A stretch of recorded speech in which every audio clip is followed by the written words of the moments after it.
Mostly dry again today. Had a few little isolated showers on radar, most on the North Shore. Had a couple that moved through Washington Parish and have since weakened. A few others a little bit farther west in the Florida parishes. And that's been about it. Otherwise, it's been mostly sunny to partly cloudy, a little more cloudiness on the North Shore. And again, rain chances less than 10%. And that may be about the case through the next several days. So I'm calling this mostly dry at the moment. Little high cloudiness around, but that didn't prevent us from getting hot again today. 90s our current temperature. Now, at least the dew points are not terrible. 60s. It would be nice if we could get those dew points down into the 50s, but it looks like the dew point values, the amount of humidity in the atmosphere, is going to remain about the same. Upper 80s and low 90s on the map right now, and our dew points about the same. Few spots in the upper 50s, Bogalusa right now, but generally speaking, the dew points, while there will be a little fluctuation, generally staying in the 60s through the weekend, and then may start to see a slight increase going into early next week. But the temperatures stay hot. We hit 93 degrees today, roughly the same over the next several days. Now, there is kind of an upper pattern that'll start breaking down, but it's not going to shake us from the hot temperatures. Normal high is now 88 degrees, so while we continue through September, the normal comes down. Our temperatures over the next several days will stay running above average. And it isn't just us. There is really nowhere across the central United States you can go to beat the heat. Temperatures are even into the upper 80s. As far as Fargo, North Dakota, you have to go well into northern Canada to find the real cold and even fall-like air.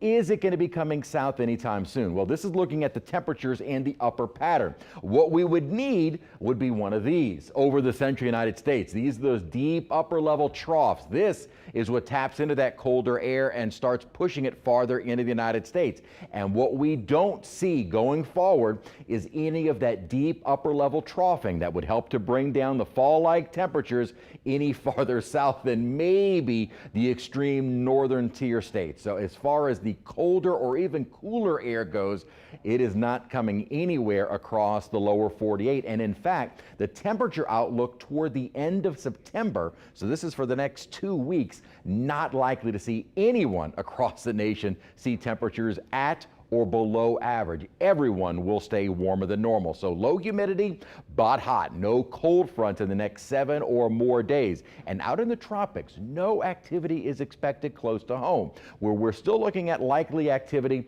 is this tropical wave with now a 90% chance. One thing is, I was looking at some of the ensemble computer models, there has been a consistent model signaling of this little feature trying to briefly develop into something either tropical or subtropical.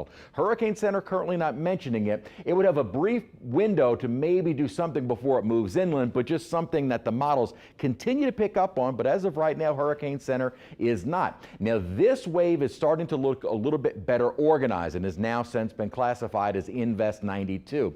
I'm going to give this a little bit of attention only because it's the only names or the only area that could be our next name storm. But when these systems are so far out, it's really not much of an issue for us. And the good news is this looks like it is going to take the trend of so many of our Atlantic storms and keep it out over the open waters. In fact, this is a look at all of our seasonal storms so far, and note how many of them made that eventual curve in kind of a break in the dominant Atlantic high. Most of them kept away from the East Coast, and we've only had one in the Gulf Basin. That was Barry early on in the season. As of right now, the model is not indicating anything close to home, but as I've said, I'm less and less more concerned about those African easterly moving waves as I am to anything that would try and develop a little closer to home. But as of right now, nothing looks to threaten. Pretty boring forecast, but boring in the peak of September is fine with me as high temperatures stay in the low 90s and humidity remains on the low side through the week.